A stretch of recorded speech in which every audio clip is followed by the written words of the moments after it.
All right, this is a video I've been pretty pumped about. Every 2 years or so, I do this where I rank the last 10 Best Picture winners. So start with 2025, go all the way back to 2015, and we're talking 10 movies and a list that could cause a stir, some controversy with whatever order you include. Now, I think most people are going to agree, like, the Oppenheimers, the Parasites of the world, they're going to be higher on the list. The Green Books of the world are going to be a little lower.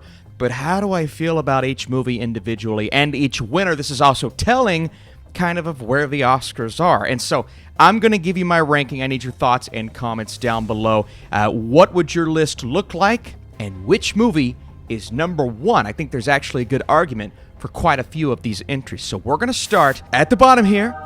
And I think everyone expected this to be a movie that I'm not going to put in the 10 spot. And I'm going to tell you why. First of all, if you enjoy this list, we're probably off to a bad start here, but if you want to drop a like and share it, I would really love to see your lists outside of YouTube as well, not just in the comments. So on Twitter, tag me in your lists. Make a letterbox list. I think that's the best way to do it. You are one of those lucky people that can travel anywhere. Yes, ma'am, I know. And they sometimes call you nomads. But my number 10 is Nomadland, and I'm going to give you a few reasons why. First of all, I do think Chloe Zhao is a great filmmaker. I look at her movies. Now, obviously, Eternals is the most recent entry. Not everyone's cup of tea. I still vouch for the visuals of that movie, how distinct, how different it is, but it is admittedly lower down on my MCU list. The Rider is really the movie from Chloe Zhao that I look back on extremely fondly. I loved that film, one of my favorites of that year.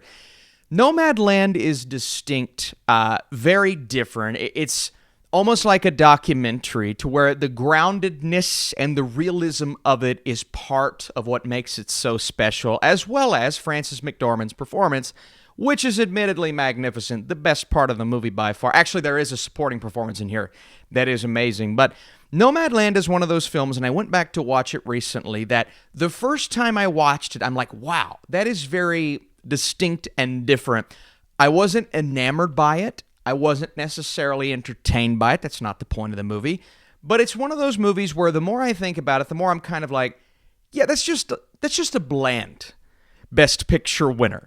It's not terrible, not the end of the world, but it's one of those Best Picture winners that you look back on however many years later, and you're just like, yeah, there were probably better movies that year. And I know what you're thinking. Austin, it was 2020, COVID year. Were there really movies that made more of an impact? Maybe not for others, but I look back fondly on films like Another Round and The Father, which I believe just have a lot more meat on the bone compared to Nomadland, which thematically does work, right? But it doesn't have the best pacing. There are so many moments where I'm like, I just felt like I was needing a bit more from this individual scene. I will say it is directed beautifully by Chloe Zhao, so I take nothing away from Zhao or really McDormand, but it's one of those movies where I'm like, that's good, it works, but how is it a Best Picture winner? And that's going to be the running theme with the bottom portion of this list. It's like, yeah, it was good, but Best Picture winner good? Sound of Metal, The Father, even a movie like Promising Young Woman, Minari, more divisive ones, Palm Springs, Tenet has a huge fan base, The Invisible Man. It's like all of these films came out in 2020, and I just felt more with those. Now, I get it. Half of those aren't even not Best Picture types of movies, but you know what I'm saying, right? Nomadland's just not a movie that I look back on. And frankly, I had to rewatch it because I can't remember a lot about it. And while I'm watching it, it's well made. But I'm going, yeah, I understand why I don't remember a lot about it, because as a Best Picture winner, it's kind of like the King's Speech, right? There were just far better options that year. And that's kind of, even in a COVID year, admittedly. So that's kind of why it's lower down on my list, because there just wasn't anything about it that stood out to me compared to the rest of the crowd. Yeah. Some guy called over here, a doctor. He's looking for a driver. You interested?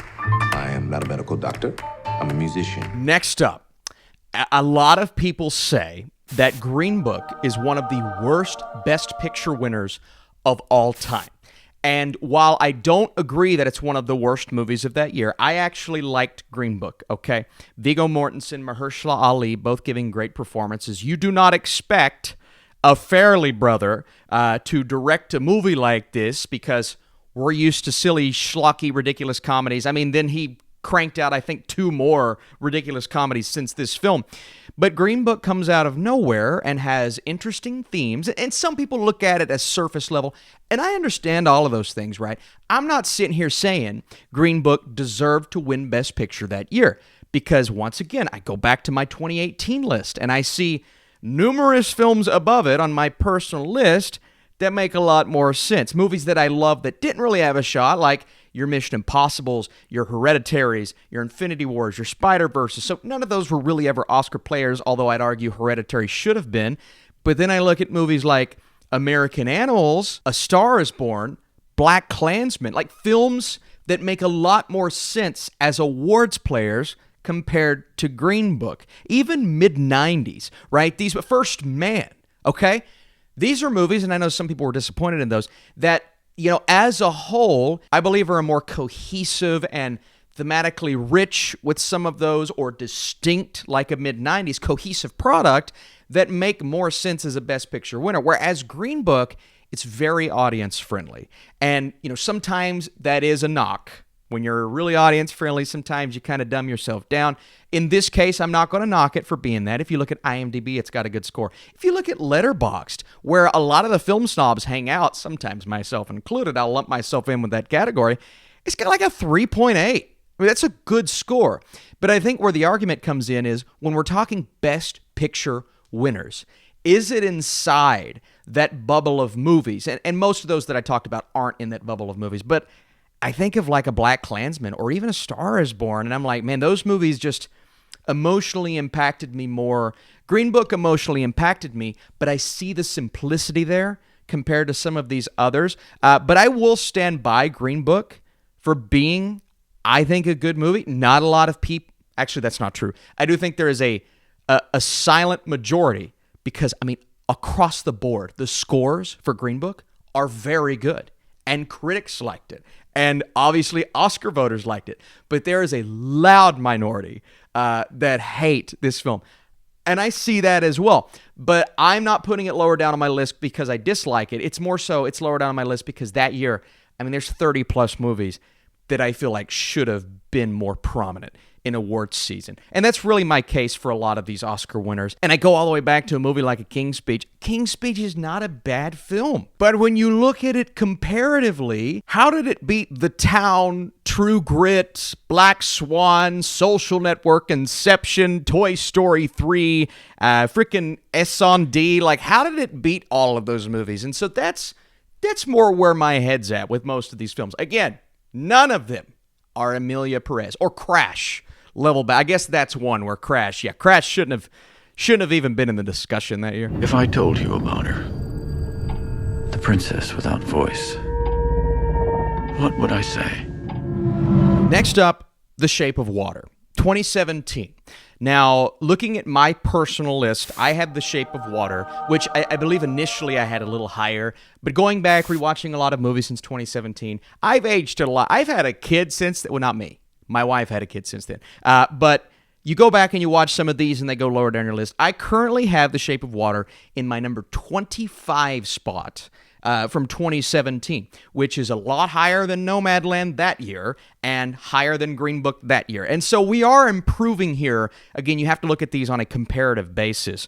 Which movies did I respond much more to in that year? Well, Three Billboards, one. That's a film that's made its way past that. I look at underrated movies like Only the Brave and Molly's Game, a little more impactful. The Shape of Water, while very original, has some of those cliches in it, and I don't think it brings home the point. It's also a little on the nose with certain points it's trying to make, whereas some of these movies are just a little more authentic.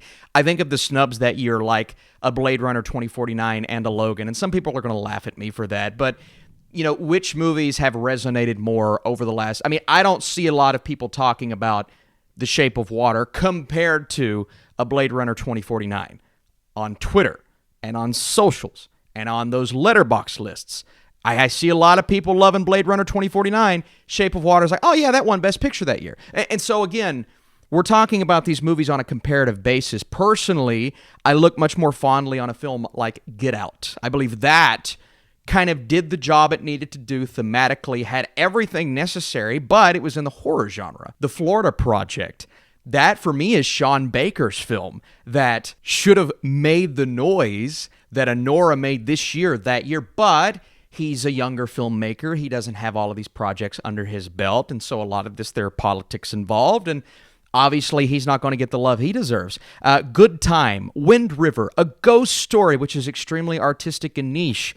So I'd say a lot of people are going to disagree with me on that. But again, this is all personal taste. I'm not saying the majority have I, Tonya above Shape of Water on their lists, but I do. And this is my approach. And so The Shape of Water is lower down. I just think there were a lot more movies that year that had the sauce, had what they needed. The Shape of Water is still a really good film. Very well made.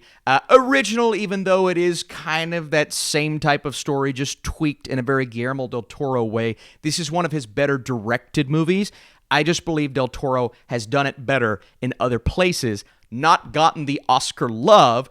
Pinocchio is a film that I believe deserved the Oscar love that it got, and I was very content with that. The Shape of Water, I'm really cool with it being nominated, but winning Best Picture, reflecting however many years later, Oh,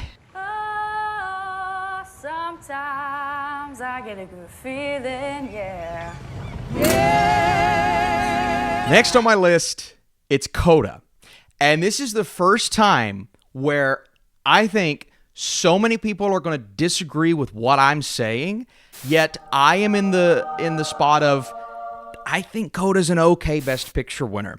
2021, a little bit of a weaker year. We're just coming off of COVID, so a lot of these movies are still getting pushed. Many of them didn't come out in 2020, didn't come out in 2021. We finally got Dune. And yet, Dune is a film that I would have put above CODA on the Best Picture winners list, but it's a sci-fi film. West Side Story is one where I'm still a little like, why didn't that get the love? You know what I mean? Like, and it got many nominations, but Emilia Perez, 13 nominations, it's just horrible. Why am I still talking about that movie? I told you all the other day, I'm like, I'm done talking about it. Still talking about it because it's such a baffling nomination to compare it to. That gets 13 nominations as a musical, yet West Side Story, directed by Steven Spielberg, that is one of the most beautifully directed musicals I've ever seen, doesn't. Now, I get it. It's a remake. And if you look at what we're dealing with here and some of the themes of this film, understandably, not everyone's going to be happy with it. And then not everyone was happy with Spielberg directing it, even though it's Steven freaking Spielberg. But that film is just so well directed. I'm like, I could have seen that winning over CODA and been very content. CODA winning, it's very much a Green Book situation, but I believe CODA kind of nails what it needs to nail a bit better. And CODA has this beautiful representation of a handful of deaf actors. That Troy Kotsur narrative. First of all, I love a great father-daughter, father-son story that brings it home right there. Troy Kotsur. And this was an early in the year film festival darling that just stuck around. And I know it didn't premiere until a little bit later. Thank God, because we know how Oscar voters vote, right? They only vote if it's second half of the year release. But I think it came out in August, which is still fairly early, August or September, managed to stick around, linger, and got pushed over and over throughout the year in a weaker year. And I think that's a big part of it, right? CODA in the Inception Social Network year, if that would have won Best Picture, I would be like, okay, that kind of ruffles my feathers a bit. But in a year where there wasn't a ton that you could argue is significantly better than CODA, now obviously the big one that year was The Power of the Dog. I get that argument. I understand. I wasn't someone who was overwhelmed with The Power of the Dog. Like, man, that definitely deserves it over CODA. I get the argument. If that wins, I completely understand why it wins. Kay Varis, Ida, Flea was a great film. Remember Mass getting snubbed? I mean, Mass was such a good movie that I really need to go back and watch that. That resonates thematically, but again, didn't get the love it deserved. And so I think a lot of films didn't necessarily get the love they deserved that year. At the end of the day, CODA wins. A lot of people didn't love it, but I still look back so fondly of that movie. Daddy, I got a kid who wants someone who speaks Russian. Let's go. No, I'm eating my food. You're killing me. Next up, we are firmly in the movies that did not piss me off when they won category. I would say CODA is one of those films. I would say Anora is one of those films. Now, it ranked lower down for me this year than CODA did its year, but I believe there were more movies in 24 that I thoroughly enjoyed than 21. And so I'm going to say Anora. I'm cool with it. I'm cool with it. Now, was it my choice? No. I would have opted for Dune, even though that wasn't possible. But out of the actual players for Best Picture, The Brutalist was my choice. And I would have been so happy because The Brutalist is a magnificent There Will Be Blood style epic that for a lot of people doesn't nail the ending. But for me, I just so much admire that they went for it with that movie across the board with the characters, the decision making. Okay, we're not talking The Brutalist. Anora is a great film.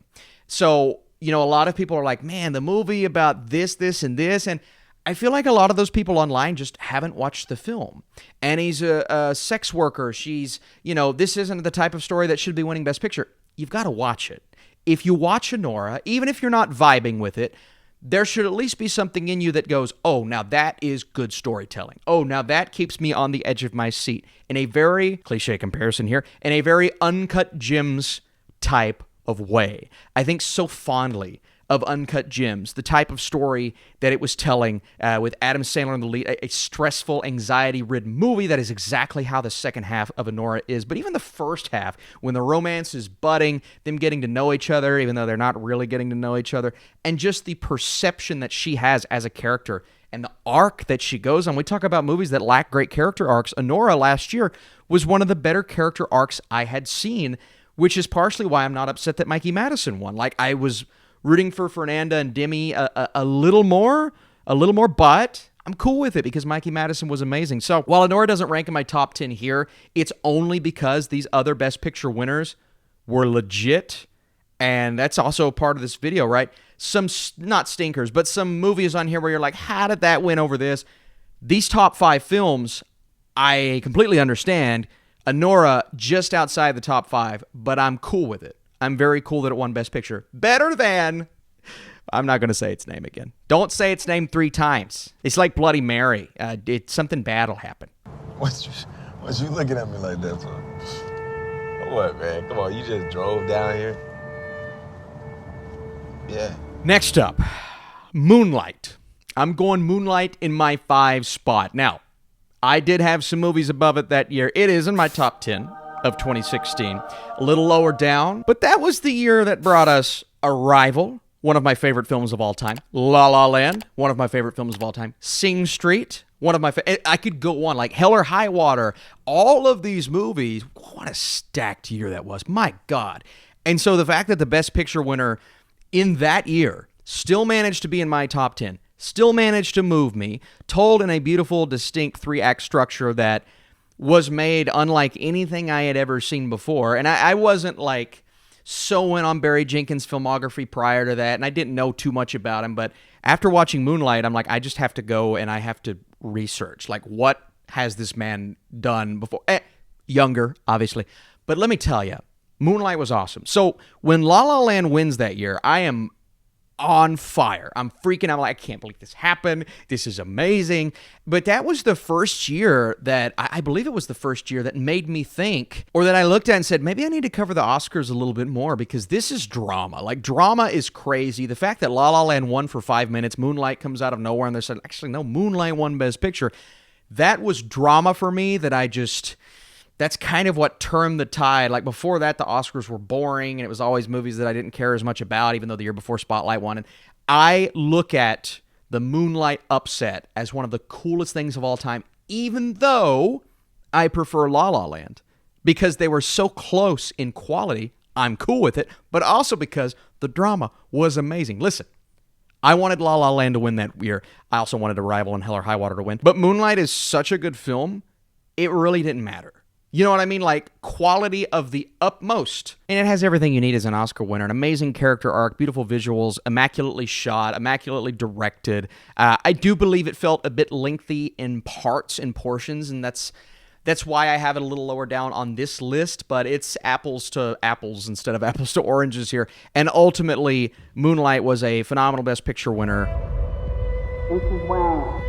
Mrs. Wang. Mrs. Wang, are you with us?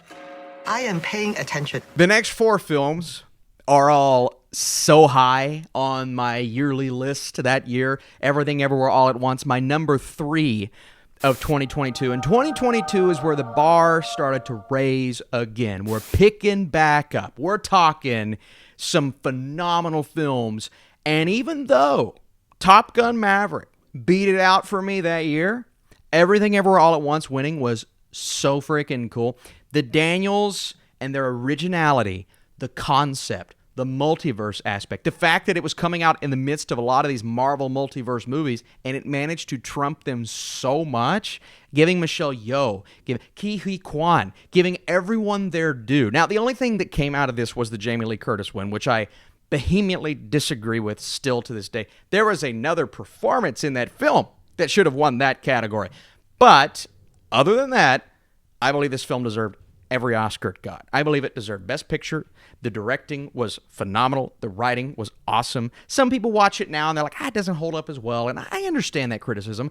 I disagree. I've seen the movie 4 times. It's just as fun each time. But it's also one that's, yes, it's artistic, but it's not artistic on a level that I can't show my friends. You know what I mean? Some of those movies, you're like, I'm not going to show my friends this.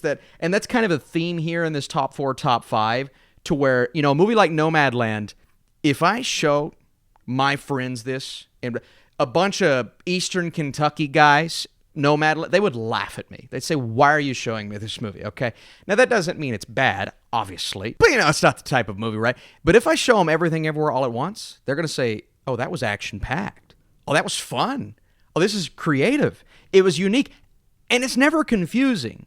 I could see how you're a little confused when you first watch it, but putting the puzzle pieces together while you're watching is one of those things like, yeah, it's not really that confusing. You get it.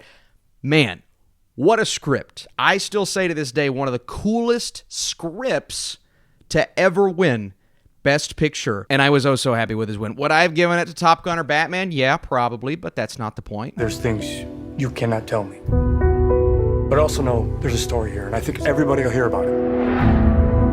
Next up, the most underrated Best Picture winner of the last 10 years. I stand by this because when I hear people talk, they just don't really talk about it.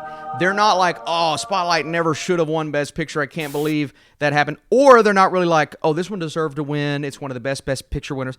People just kind of skip 2015 when they're talking. They go straight back to Inception Social Network year with the drama, or, years later with... No, Spotlight year should be talked about because a movie that had an immaculate script, I mean, top tier, some of the best dialogue I have ever seen in a film of this format, because you get a lot of these movies. Remember when The Post came out? Not to knock Spielberg here, but The Post comes out and everybody's like, oh, it's got to be like Spotlight, right? And it just doesn't hold a candle. And it feels like every year we get these types of movies where there's a scandal and people involved, and we've got writers, and we've got, or it's about a newspaper or a news station or this and that. It feels like every year we get one of those. And it's like, it's not as good as Spotlight. Yet no one talks about Spotlight as one of the Best Picture winners, even though I make that comparison personally every single year. I remember in 2019 when Bombshell came out, everybody's like, it's got to be like that type of really entertaining format, or they keep it really grounded and serious. It's a very different type of movie, but people, they're always making the Spotlight comparison. Spotlight, I believe, is one of these standard-setting films for that type of film that makes you feel something, is never pushing any sort of agenda. It's just laying down the facts with these fascinating characters, a stacked cast. Mark Ruffalo, Stanley Tucci, Rachel McAdams. I remember her just blowing me away in that movie. But Michael Keaton, Liv Schreiber was great as well. Michael Keaton, holy smokes, man. I want to go rewatch Spotlight. It's been about a year, so I didn't rewatch that one because I rewatched it fairly recently. But oh my God, man, what a phenomenal movie. I really believe, I truly believe this is one of the better Best Picture wins, because there's not a lot to point at. In a good year, I believe 2015 was a good year, and say, oh, that was significantly better. Now, would I be cool with Mad Max, my number one film of that year? Absolutely. Creed was really good. The Martian was really good. Sicario, Ex Machina, Room, so many movies that made an impact that year that I would have been cool with. But the fact that such a top-tier script managed to win, yeah, I'm cool with Spotlight. Amazing film. 10 out of 10. 야, 윗집 아줌마랑 IP 타임 암호를 거셨다 드디어. 와이파이도 다 끊기고. 여기 있네. 쏟아지는 와이파이를 줄까? Before I get into number 2, Are you still here? Are you enjoying this video? Have you shared it? Have you commented? I want to know that you're here. I have people all the time like, man, this is the first time I've ever commented. Hey, thank you. Thank you for doing that. Thanks for interacting, man. Place and space for comments. I appreciate that. I appreciate the love. But my number 2, I mean, this was really, really tough. I was torn, and then inevitably I went with my heart. And so we're going to talk about Parasite. Parasite in a stacked, I would argue, 2019 is one of the best movie years of my life. I was born in 95. One of the best movie years of my life. So freaking stacked. Avengers Endgame. I start there. How dare you start there? I'm going to start there because that was like the end of my childhood, right? Avengers Endgame, but then you get into the Oscar players.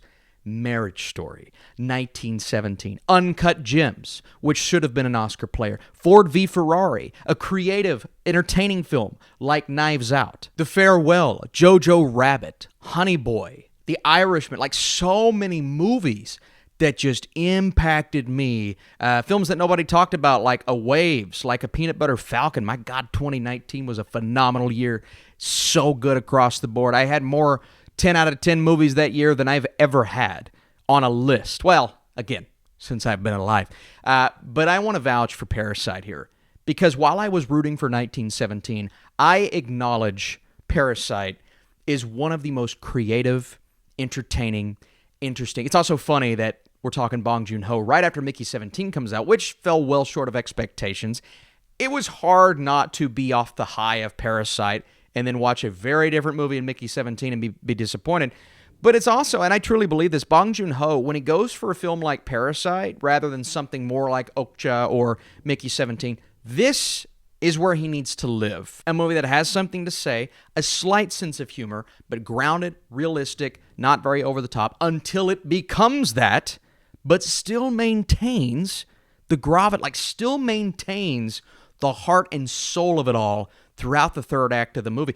A wacky, unexpected, and wacky's not the word, but one of the most shocking reveals or twists I've ever seen in a film. And I remember when I watched it for the first time, months before everybody else got to, and I'm sitting there like, looking around the theater like, does anybody else realize what we're watching right now? And I was thinking at the time, there's no way this movie's going to win Best Picture because it's almost too creative. Because I don't trust the Oscar voters to get this. I don't trust them to see how brilliant this is. Alas, they proved me wrong. But I think this film was so strong in quality, it proved everyone wrong. And it won Best Picture. And I'm still enamored with the fact that it won Best Picture. And I'm thrilled with the fact that it won Best Picture. It is truly a masterpiece. I see why people call it overrated because a lot of people say it's a masterpiece. So I get that. I understand. But for those that hold true to that, like myself, I get it. This is a national emergency. Detonator charged. Number 1, in the words of the great Al Pacino, whom I see, Oppenheimer. Something like that. The guy botched it. Should have been more epic than that. Al, how dare you? Listen, Oppenheimer is a masterpiece. It just is. And I want to apologize to the people that feel that way. Not because it's upsetting to me, but more so because, like, how? You know what I mean? Like, how? Even if you don't think it's a masterpiece, like, how do you not at least say it's a good movie or a decent film? I've seen some people say, it's crap. It's a turd. And I'm just like, how could you say that?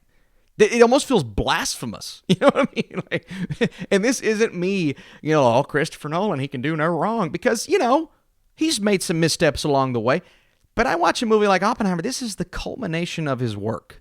The culmination of one of the greatest living filmmakers' work. And it manages to not only top his other works, and I'm not saying Oppenheimer is my favorite of his movies, but I do believe this and Interstellar are the two that capture and master almost every aspect of filmmaking. Looks, sound, script, acting. Like, there's not one aspect of it that falls flat. I love The Dark Knight Rises. I could look at that script and say, yeah, there's some issues. I love Tenet. I could look at the way that's pieced together and say, yeah, that could have been, a little less confusing. Oppenheimer, I don't know what you watch. And there are a lot of characters, a lot of stories that we're flashing back and forth to.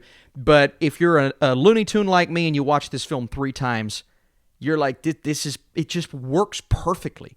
There's nothing left out. There was nothing to where this movie ended and I said, wow, I needed more from that. Or, wow, I needed a little bit more of a visual impact here. More CGI in the explosion. That's what, no, there's nothing. And in a year, in 2023, where some of these films came out that I was blown away by, right? The Iron Claw, no Oscar love, still pisses me off. Godzilla -1, a magnificent theatrical experience. I'm a big Spider-Verse fan, obviously.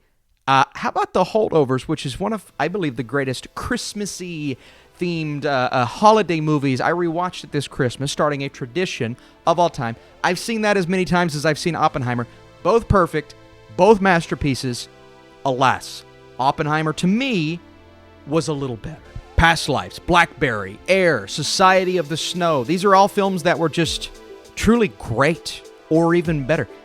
Yet Oppenheimer wins Best Picture, my #1 movie of the year. Now, some people have been saying, wow, my #1 movie the last 3 years won Best Picture. It's been close, right? Parasite was close. Everything Ever All at Once was close. Spotlight was right there. Oppenheimer was my #1. And in a year where your favorite movie, in a year of great movies, is #1, that's one you got to smile about. That's one you got to be happy about. And that is why Oppenheimer tops my list. So a very different type of video. We're talking more so the year rather than what the movie actually is. But I thought this was a really fun way to do it. I appreciate you all for watching.